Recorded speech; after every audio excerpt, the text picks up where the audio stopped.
What do you think about the affordability problem in America and the price of food? Isn't it getting kind of carried away? Or are we going to stop it? Affordability is a real problem. When I walk through the grocery store these days, I see this more and more and more and more. Uh, People struggling to buy affordable, good food. Now there's this crowd of people. My wife and I are very fortunate because of you here on this YouTube channel to allow us to live the life that we can still afford a brisket here and there or hamburger meat or something, instead of having to eat just chicken all the time, which probably wouldn't be a bad thing, right? But because of you, we're able to afford a lot of things that other people can't. And one thing I really enjoy about this channel is not having to say no to people. If there's a need somewhere in our community, we can take care of it. We can help that. And that's part of what's great about this channel because I realize that the cost of food and the cost of living is going up for Americans every single day. And it's not getting any better.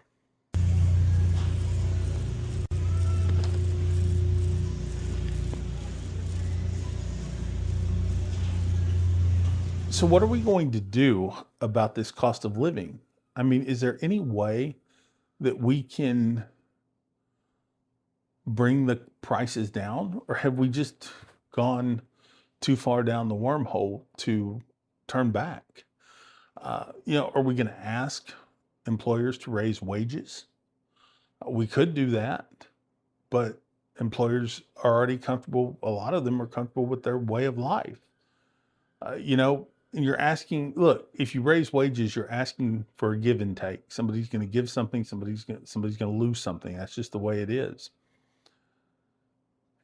As I wander through the grocery store and I'm looking at the cost of vegetables and meat and everything else, I thought we were told it was going to come down.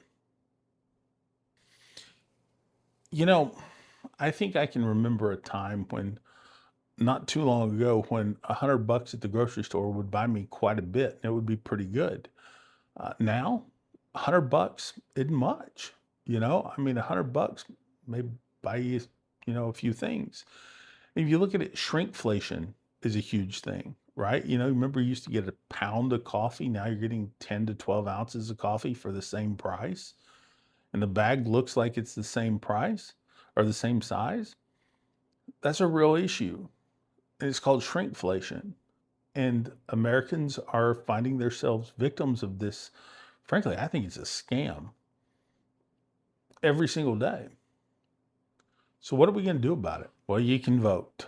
Okay. Well, who are you going to vote for? Okay.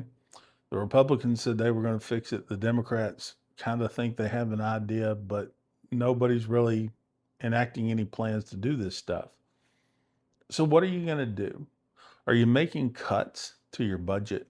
Are you buying cheaper things? Are you finding that you don't eat the same things you used to eat?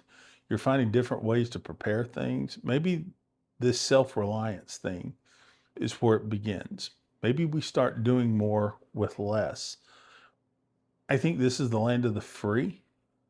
And I think we're a free market. And that free market has done a lot of great things for us here in America. But let's face it, we're 250 years old. We're still going through the growing pains. We're still going through the problems. And people in America are suffering. If you work in a digital or online marketplace and you're competing in a global market, you notice this. You know that you're having to lower your rate to a position where you're competing with foreign currencies and you're competing with the currency exchange, right? Look, what it costs to live in the USA versus what it costs to live in Asia are two very different things.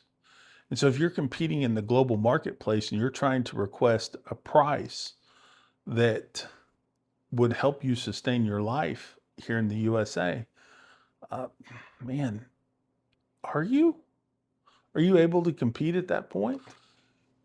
you know, Way back when I was tutoring English, I would notice this, that about the highest rate that I could set for my region, and I was tutoring English on this platform called Preply, was about $15 an hour.